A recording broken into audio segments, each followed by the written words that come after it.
Never seen a lame man walk. Never heard a dumb man talk. Never seen a blind man see. I promise you will change his name. Never seen a cancer dead. Never seen all the poor get fed. Never seen a prisoner set free. I promise you will change his name.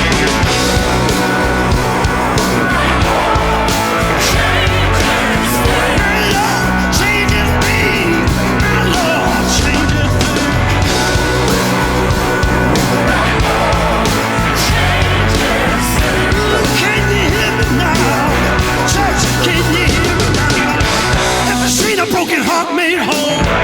Never seen an orphan find a home. Never seen the weak find the strength. I promise you will change his name. Never seen the sick get. What's up, everybody? How's it going? How's it going? How is it going? It's your boy Bigger T here with the Big C Bigger T podcast, and it looks a little different today. We're not quite as big as normal. We got big Bart Reid here with us. Bart's, of course, been on with us several times, and always appreciate his expertise, and especially when it comes to basketball. But hey, man, this guy can talk about anything else we want to talk about too. He's not just a basketball guy. But hey, Bart, how you doing, buddy? I'm good. How you doing, buddy? Man, I'm doing good. I appreciate you being here. Our boy Big C had to step out. He actually kind of last week we were going to do an episode, and we started to record, and he got a call from his mother, and his dad needed to go to the emergency room. His dad has been having some heart issues, and we talk about his dad on here a lot. Big Tom Clark. He's an old school guy, great guy.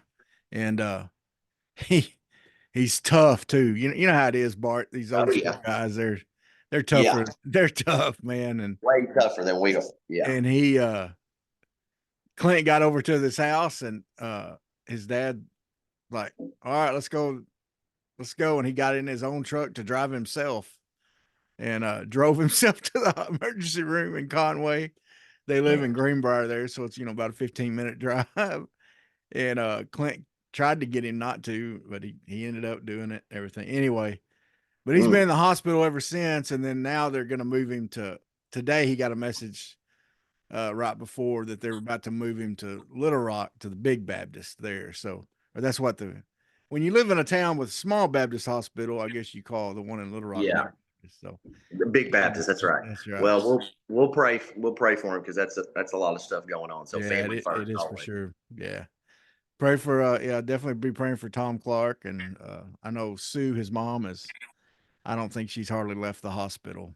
And so and then Clinton, his wife, are of course trying to be support there, and that's a big thing to take on. So anyway, but other than that, we want to, of course, prayers and everything with them, but we wanted to get on here today, man. And I texted you yesterday after hearing some news, and I asked, well, Bart, you got your resume ready?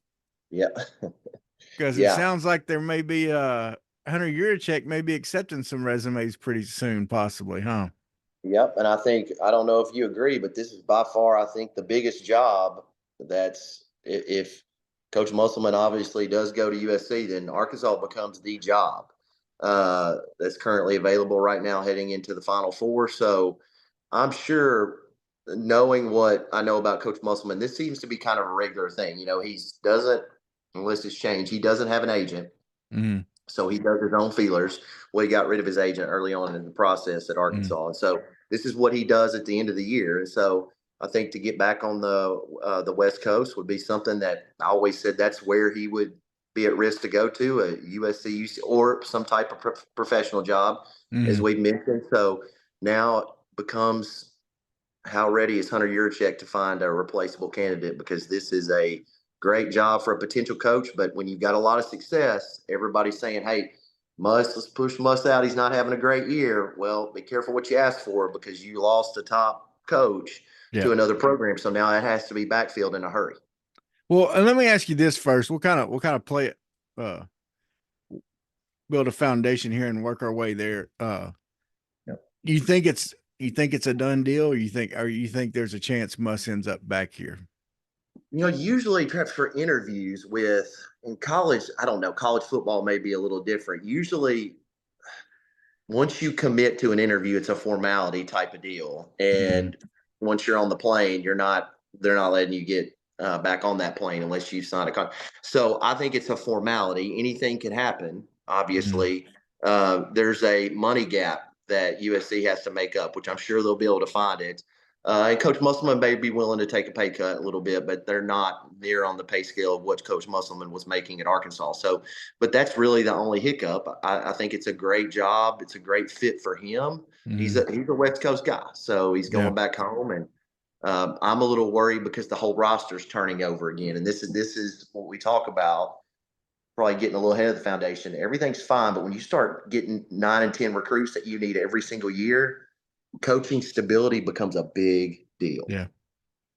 Well, and I think you're right as far as the interview goes. I think one example we've seen here at Arkansas was Houston Nutt, Yeah, in football. You mentioned football. He went on the plane to Nebraska thing, yeah, that whole deal. He lost a lot of fan support after that. yeah, And that's what made and a lot of that was his Jimmy Sexton, his agent, making all that stuff happen, of course, trying to get him a raise. sure, Or that's what it looked like, from the yeah, outside looking in. But yeah, after that, that's why the whole deal with the text messages with that fundraising lady and all that stuff before he ended up finally, just yeah, having enough and heading to Ole Miss, that the things went sour from that Nebraska deal. Okay. yep, And that was before social media. right, right, Okay. And that was before message boards were what they are, and so I think in that today's day and time, man, I don't know if you can come back and still get the support. I mean, you yeah. would have to come back and put together a dang good team next year. That's right. And listen, and let's just be honest, because this what I don't think Coach Musselman's approval ratings were extremely high to begin with. I think there's been a Mm, lot of distractions this year. I think there's been a lot of things going on. I think some of it's out of his control, and I think some of it was within his control. And mm, let's think about this. This was the team at the start of the year exhibition that beat a Final Four team in Purdue that looks like they could take it. So the mm, talent was there. At some point in yeah, time, it was on the coaching. So I don't think he's in a great spot. Would be in a great spot to come back, and I think he has probably looked for other opportunities really since we talked about it his second year. And I think it had to be the right opportunity, but obviously Coach Musselman doesn't feel like this is home permanently. So, yeah. we'll see. Well, and one question I've had, Bart, and I'm just gonna, look, I'm a fan. I'm not an insider. I'm not a, I'm a fan, and hopefully I'm a learned fan. Okay. Yep. And I try to think about things maybe a little different than some fans because I was a wannabe coach at one time, so I try to think about it from different perspectives sometimes. But knowing now that he is, you know, that he is looking around, okay, because otherwise this wouldn't have come out about this interview or whatever. Yeah. Knowing, well, and we can talk about it a little bit later, that the Yurachek videos that came out, it seems like Yeah. Yurachek was greasing the wheels for something to happen there. Yeah. Um, as I look back at this season, do you think Muss was not plugged in like he should have been this year? And I say that because you've talked about it the year before with all those high school guys, you said was one of his most frustrating years dealing with that. Yep. But when I looked at even in the midst of all that frustration, his press conferences, the way he would talk in those, his coaching demeanor on the sideline, I saw a difference in that this year. Yeah.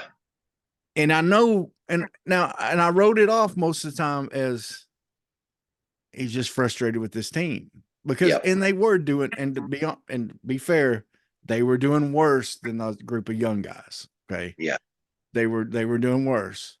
And so, he may have been at his wit's end and just kind of like, you know, But did you see some of that? I mean, did you, I did. your eyes I better did. at that kind of stuff than I am. Yeah, but I was with you. I tried to write it off of Mm, just frustration kind of hit a boiling point because that's why I was kind of critical of certain things on the radio. Two games in the SEC season, everybody's like, "Oh, Coach Musk's leaving." I think it's just premature, and mm, probably that stuff wears on you too. You get tired of yep, answering yep. those type of questions.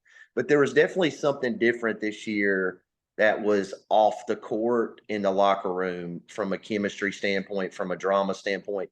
There was obviously something there because he did look extremely, even for him, was a high energy guy, almost looked fatigued at times. Mm, Of just almost like he was babysitting versus coaching. And that's just speculation on my part.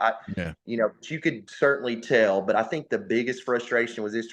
I think this was his first team that he could see because Coach Muslim is extremely intelligent. He knew the defensive combination that had gotten him to the level that he had been on the past couple of years in deep trips to the Mm, tournament was not going to be there with this yeah. particular group. And I think he knew it early Yeah. and there was nothing he could do about it. And that's a lot of his frustration. That very well could be right. Because what I would see in like say in the previous years in press conferences, you would see a passion in him, and sometimes I would even say, kind of look. I'm not trying. I have a ton of respect for him. I think he's I think he's one of the best coaches in the country. Yeah. But he was very childish in his press conferences. Yeah. With his passion. I mean, when things went bad, he looked like a little kid that mama just got through chewing him out. And he kind of, his answers would be kind of smart alecky sometimes, and kind of, just, I mean, he just, but that was his passion. He's, when things went well, he was, man, we loved it. He's taking his shirt off and, throwing it around and stuff. And so, I mean, that's part of what you loved about the guy, because he cared so much. But this year, when it seemed like when things were going bad, like I said, it was just different. And that may be it right there, that he may have known, okay, because those high school guys were so close to getting it, and they ended up getting it somewhat. Yeah. These guys, he's like, we're just not going to be able to do it. That could be it. And I don't think anybody hates, because I think all coaches, almost getting to perfect. All coaches hate to lose at some capacity. I think Coach Musselman, he genuinely hates to lose. And so when you're looking at inconsistency on his record, that bothers him a lot, especially if he's looking to get out. And that's a double frustration because he's not near as sparkly as what he was even last year coming off the deep NCAA tournament run. So certainly sporadic play. And listen, they struggled offensively and defensively. And some of that probably ties into the whole synergistic effect we're talking about. What did you think of the Juracek video? Did you see them? Did you see the video? So I don't know what you think, but here's the thing. An athletic director, number one, can't be held hostage by a coach. No. And if you're going to go and reiterate that you're looking for a job, then I don't think it's a problem for the athletic director to reemphasize that you're the coach of that program until otherwise stated something other. So I think he kind of passively aggressively kind of created an opportunity where he's staying or he's leaving. And I think this has put him to a decision. So I don't disparage him from doing that at all, but I think it's a little bit more calculated than most people give him credit for, don't you? I do. I think you're exactly right. I think he was pretty much saying the old saying, "Pooper, get off the pot." He's saying, okay, look, because, and here's why I think, Bart, and we can talk about this more too, but a guy that that's in the media for sports talk, he's another one that's on Drive Time, like you are, is Kevin McPherson. Yep.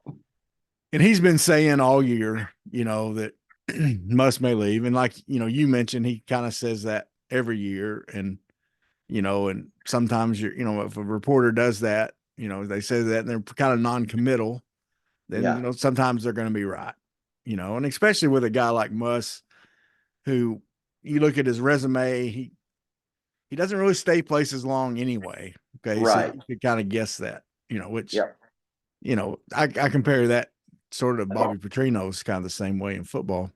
Yep. But but McPherson, one of the things he mentioned was that that this is something that's happened.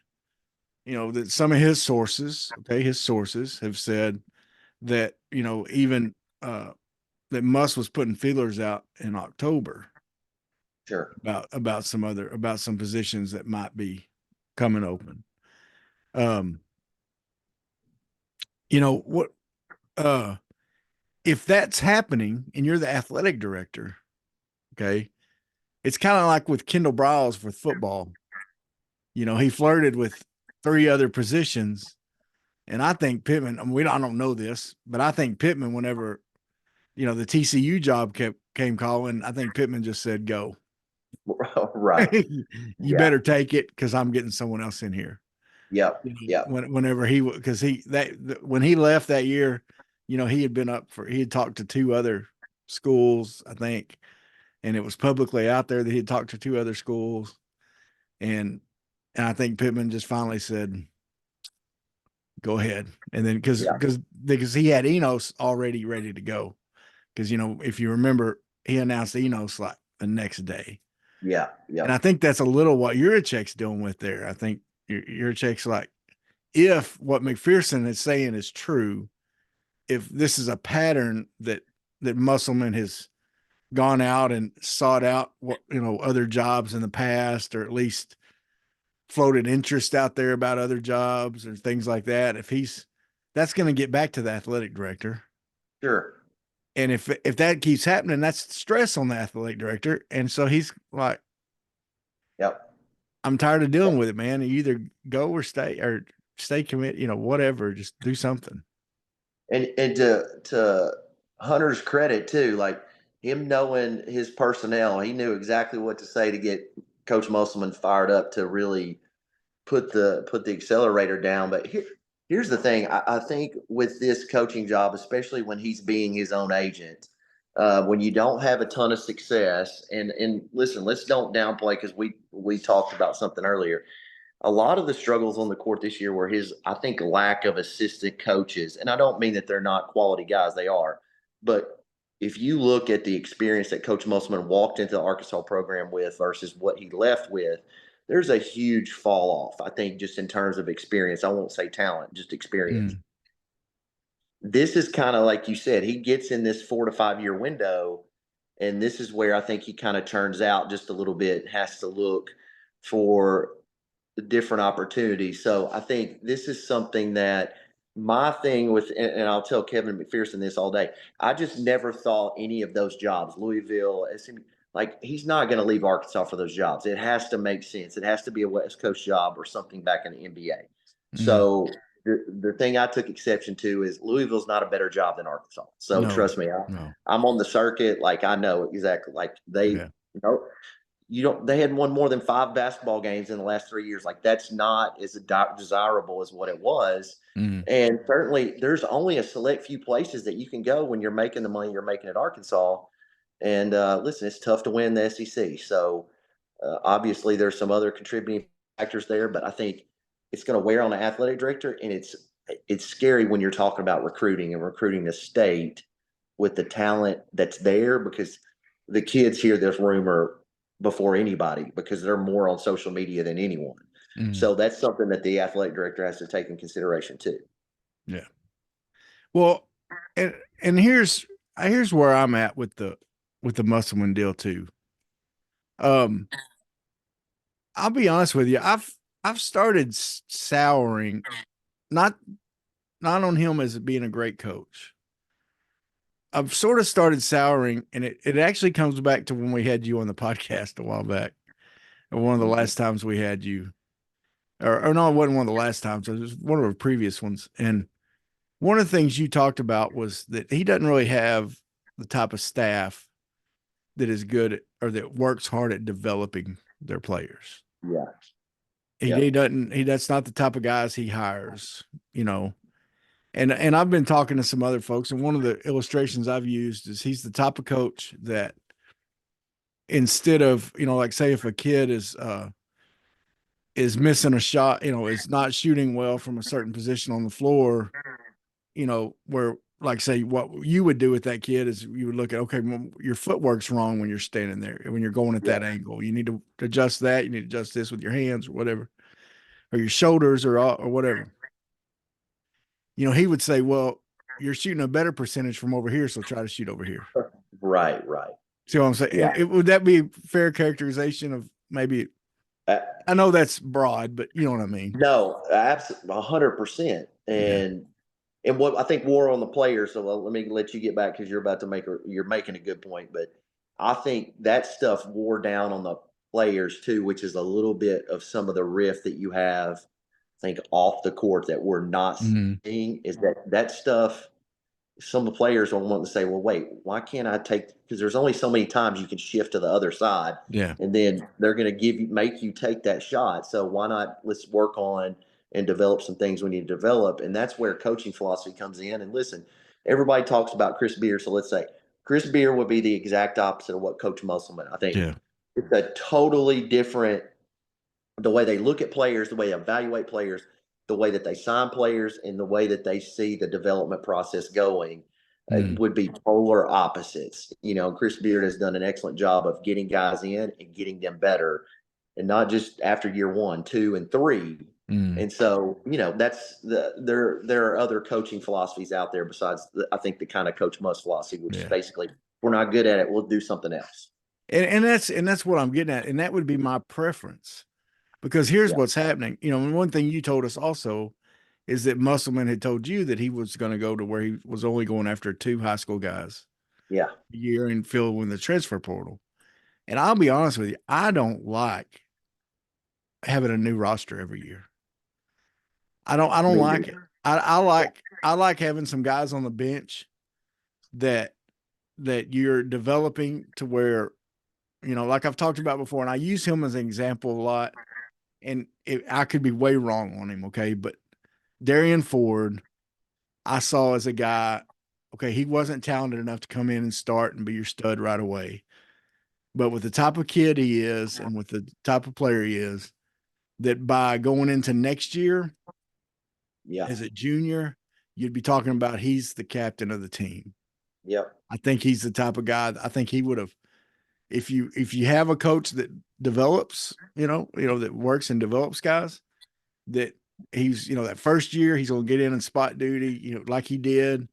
But I think if he had a coach like that, he would see himself, okay, he's going to get the second year, he's going to get more. And then by the third year, he's your guy. He's one of your guys. He's your guy. And then he's got those 2 years to prove himself as a, you know, but I don't think and I don't know why he left. I don't know if it was a Muss saying, hey, I need your scholarship, or if it was him just deciding I'm not going to get that here. Right. So I need to go somewhere where I have a chance to do that. Whatever it was. For me personally, I just don't like it. I don't like bringing in a ton of these portal guys because I don't think they're the answer. And I agree. I'll give you a stat and then I'll shut up and let you talk. I heard this on the radio the other day. Of the Sweet 16 teams this year, okay, they're starting 5. So out of 80 players, 35 of them were transfer portal guys. Okay. The rest had been developed in the deal. Okay. Nice. Now, of 2 of the teams, one of the teams, all 5 were transfer portal guys, and the other one, 4 of them. Gosh. Okay. So the teams of the 16 best teams in the country, when it comes to the majority of them had a mix of mostly developed guys with some transfer portal guys coming in. That doesn't mean you can't do it with all 5 transfer portal guys. Okay. It can happen. Not to say Muss's plan won't always work, but I think that tells you, to me, that tells me on a regular basis, you're going to do better if you're developing, if you got some guys you develop and then bring in some missing pieces out of the portal. Because to your point, these guys that were coming in these are players. A lot of people, coaches, consider the holy grail is to be able to look and project how you know, scoring or defensively, rebounding, whatever. So these are people out of the transfer portal where they had a really great litmus test of film, and that they could look and think, all right, this is going to transfer.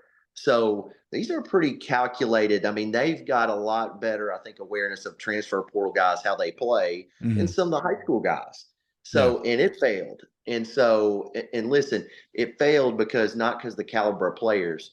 There are just some things like teaching defensive technique you can't teach in 6 months. No. It doesn't matter how much time you spend out there on the court, like you just can't do it.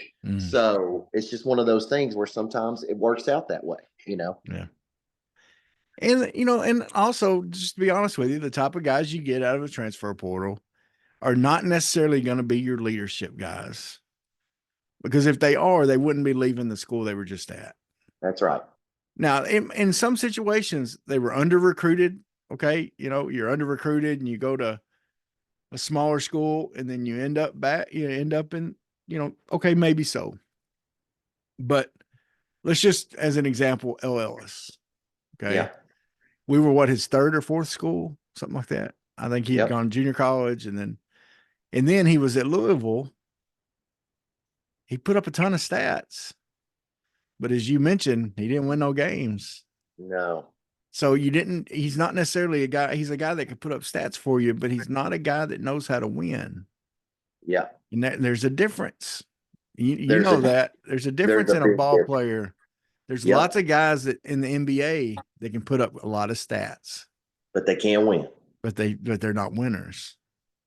And to that point, they've been not winners on about every team that they've been on their entire career. And so let me bring this up, Trey. So that's a great point. And let me say what I think is a huge deal is that you can get out of this whole thing, and that is Coach Musselman's. When you look at Alabama, Alabama just outraced people on the court. I mean, when that North Carolina game, it's up and down. You're taking 90-something shot attempts. Yeah.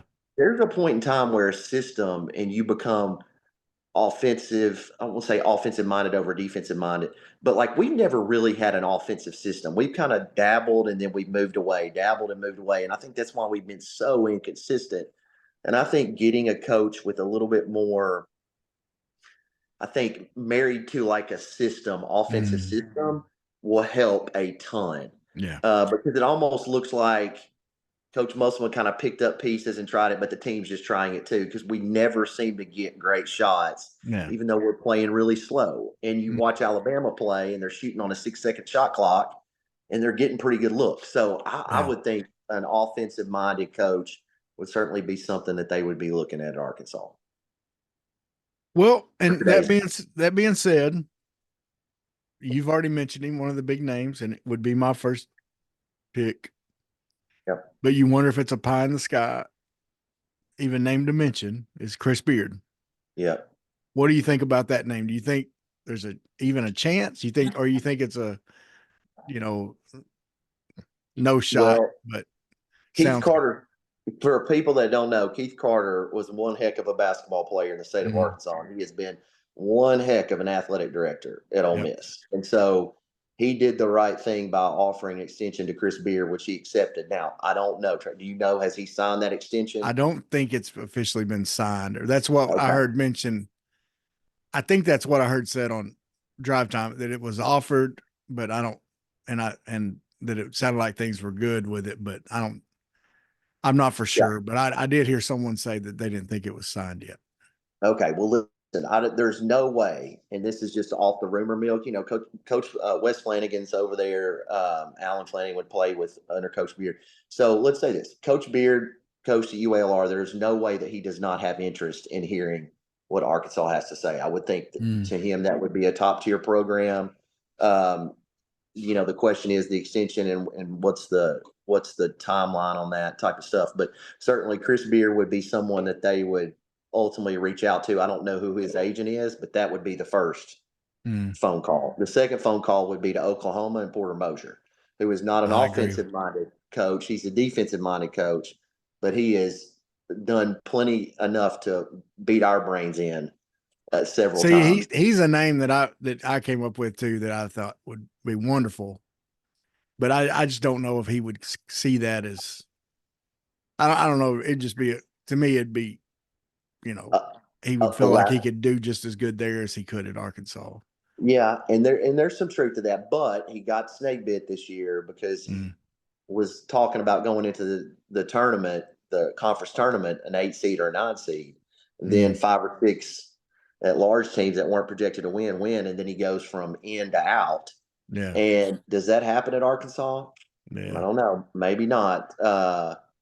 So I think true. Arkansas still was more of a basketball driven program, but still, you're talking about the 2 elite level programs. I think. Now, one thing about Beard that's out there is that as he when he was at Texas Tech, wasn't that when Musselman was hired? Yes. And that Juracek was wanting to go after him then, and that there was interest, but that was the year that they made it to the final. Was it the Final Four? Yeah. And Juracek was wanting to get something done sooner to help with recruiting, and so he Sure. ended up, and then he ended up liking Musselman, I think. So Yeah. he felt good about Musselman, so he but that there was interest from Beard. It's just Beard couldn't show the interest because he was busy winning games, Yeah, winning staying the in the tournament. tournament.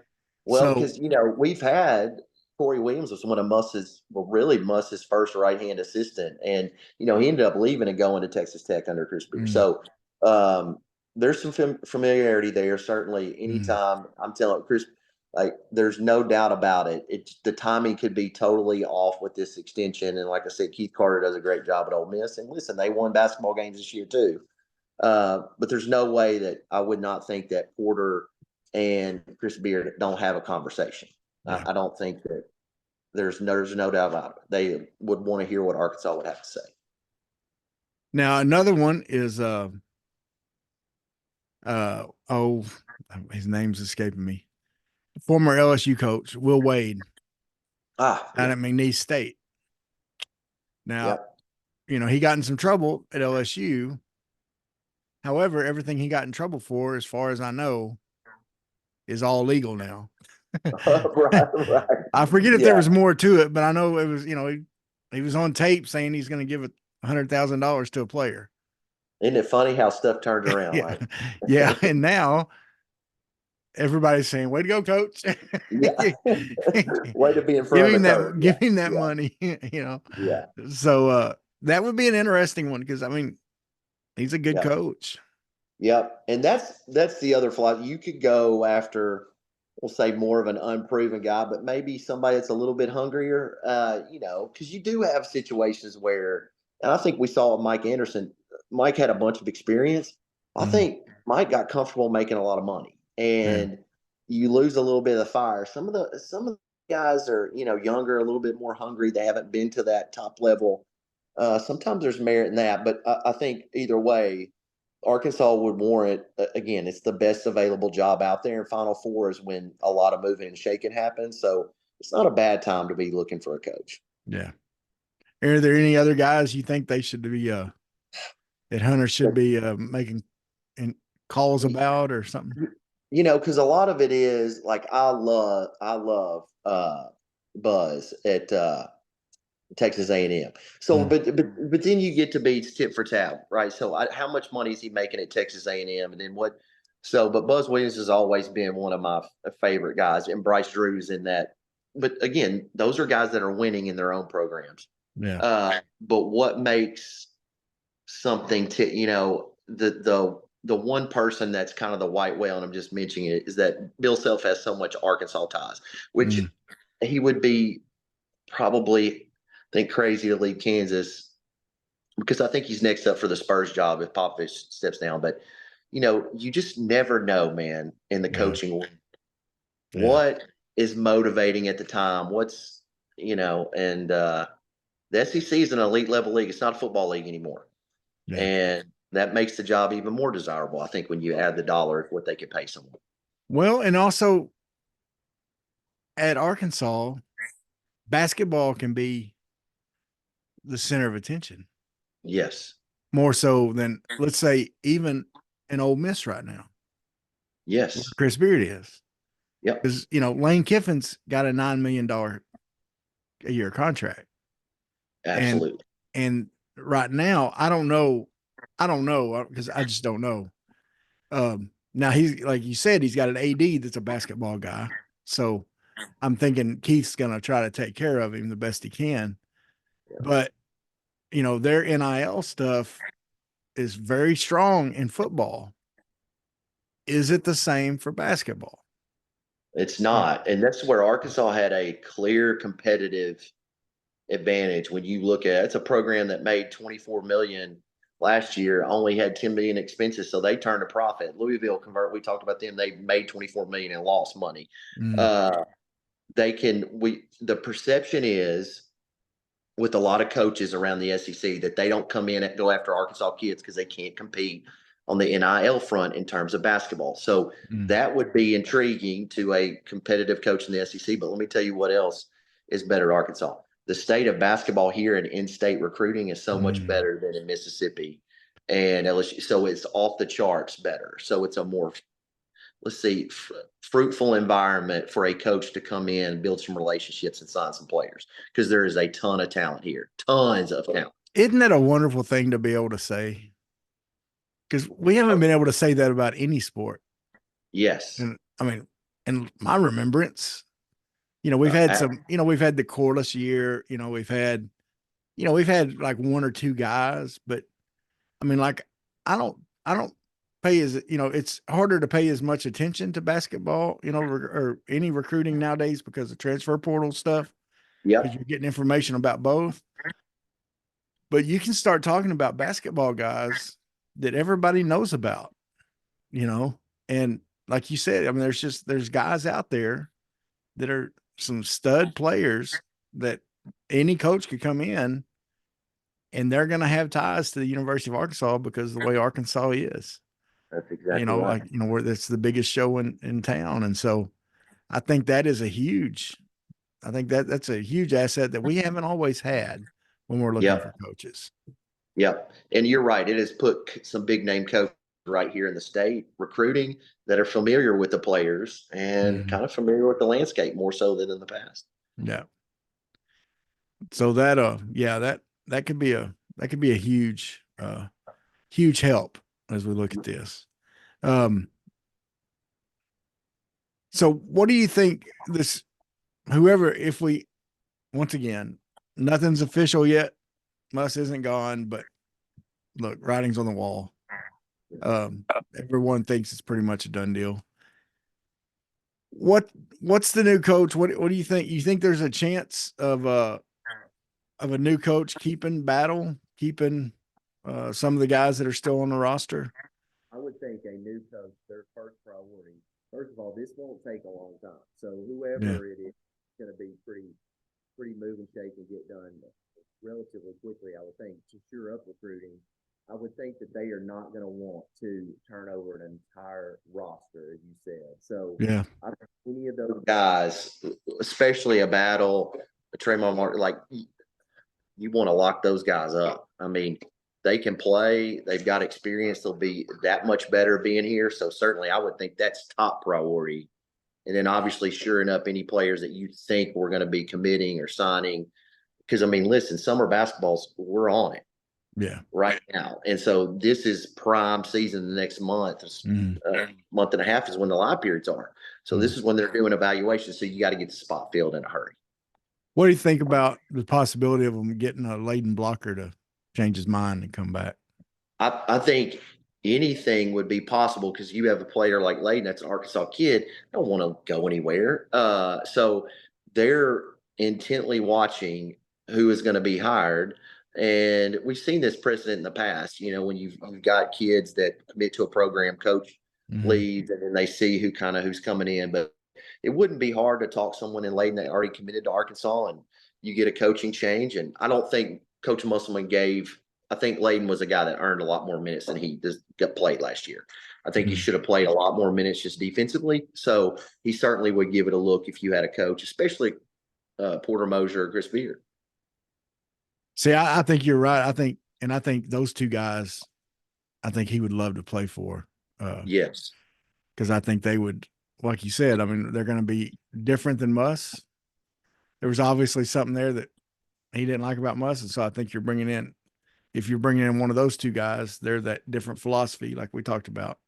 Yeah. And I think those would be. But you saw KK Robinson this year at UALR. Like, you can't have much more success. Like, it's hard to find these caliber point guards. Like, KK and Layden are the same.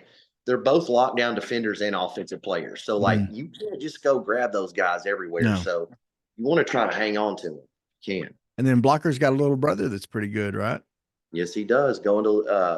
He's got two of them. So, one signed with Louisiana Tech, Landron, and he's got Langston is a year younger than my son, a sixth grader. So, he can play. But yes, that's a family basketball environment right there. What do you think? Any chance they'd even think about a guy like Darrell Walker? That's a really good question. So I think he's shown basketball knowledge wise, he fits in just fine. It's for people that don't know, Darrell Walker's a genius in terms of like NBA offense, and it's been extremely, extremely successful. But he's struggled again. He's turning his whole roster over every year. And so there's probably a political aspect of jobs when you get this high up the food chain at Power 5 that you have to kind of be really skilled at. And I think Coach Walker would be a great NBA coach, or certainly a mid-major, but I don't, again, the politics, the ebbs and flows, the money raising, all that stuff. Like, I don't know if that's a strength of Coach Walker's, but listen, his basketball resume, you better give it a look because he can flat coach. There's no doubt about it. Well, one thing that impresses me is, he's had to turn his roster over, but a lot of it's because he's developed some players that the big boys have come in and got, like the kid from the kid that went to Kansas State and had the good run last year in the tournament. I forget, he was there for, I guess, in Little Rock for a year or two. And then, so his best players have gone and been cherry picked by other people, and they've had chances. And a lot of them, I think that kid, I think if I remember right, he got asked about his time at Little Rock, and he talked about how much Darrell Walker helped his game and things like that. So, yeah, and he can play because, obviously, he tore his hamstring this past year, but he was on the Raptors roster getting playing time, about to sign a contract. And that was a guy that continuously got better, which we have not seen a lot of. And I'm just being honest. Like, even our top players, we have not seen a ton of year-over-year improvement in any facet of the game. So I think I would be focused on anybody that's about development. That'd be a step in the right direction. Yeah. Well, and like you've talked about it, before, that's one thing that's missing a lot. It's harder for college coaches to do as much of that. And so that's why they need to be more intentional, I think, in how they do it. And so, well, Bart, man, I appreciate you so much coming on here. And hey, I loved it, man. I always enjoy it. And folks, if you got a youngin that needs some, or you're listening and you want some training in basketball, boys or girls, right? Boys or girls, all ages. Bart would love to work with you. Pure Sweat Basketball. Tell them how to get a hold of you. Yep. So just go puresweat.com and click on Arkansas, and my name, phone number is right there. Or you find me on social media. It's Bart at 247 or at Bart Reid Pure Sweat on Instagram. But puresweat.com. You find my contact information. Reach out. We'll get. And you work mostly out of Summerwood and Benton. Yeah, so I bounce back. So I bounce kind of all over the place. Once basketball season's over and I don't have to worry about my kids as much, I'm all over the place. But Summerwood's a good home, and I try to stay around Central Arkansas as much as I can. Well, man, we sure appreciate you, and it's always a pleasure having you on here. And thanks, hey, man, fire that resume up, and we'll send it up to your check. I'll represent you. Yep. You're my agent. Hey, you get, Muscle's getting 4. We'll try to get you 5 million. I'll take my 10%. We'll be fine, man. Absolutely. We'll be good. Hey, then I'll work on some commercials for you. Yeah. Well, thanks, folks. Thanks for watching and listening. Once again, please keep Clinton, especially his dad, in prayers and all that. So check us out on Apple Podcasts. Of course, YouTube, share, like, comment. What do you think? Who's going to be the next coach? Let us know what you think. Who would you like to see it be? Okay. If you had your pick, who would you like to see? What we mentioned a few, but you're going to, you may have some better ideas. So we'd like to hear some of your thoughts. Bart, have a good one, man. Hey, you too, buddy. Talk. Sweat, work, filthy, dirt, harvest, hurt, kingdom come. Sweat, work, filthy, dirt, harvest, hurt, kingdom come. Listen, that's why I sweat when I work. My hands get filthy down in this dirt. Won't see no harvest till I hurt. Crying your kingdom come. Listen, I wake up in the morning, I bow my head to pray. Mama told me if I don't, ain't nothing gonna change. These prayers breaking up hard drive so I can sow the seed. Ain't afraid of no aches and pain. Lord knows I gotta follow his lead. That's why I sweat when I work. My hands get filthy down in this dirt. Won't see no harvest till I hurt. Crying your kingdom come.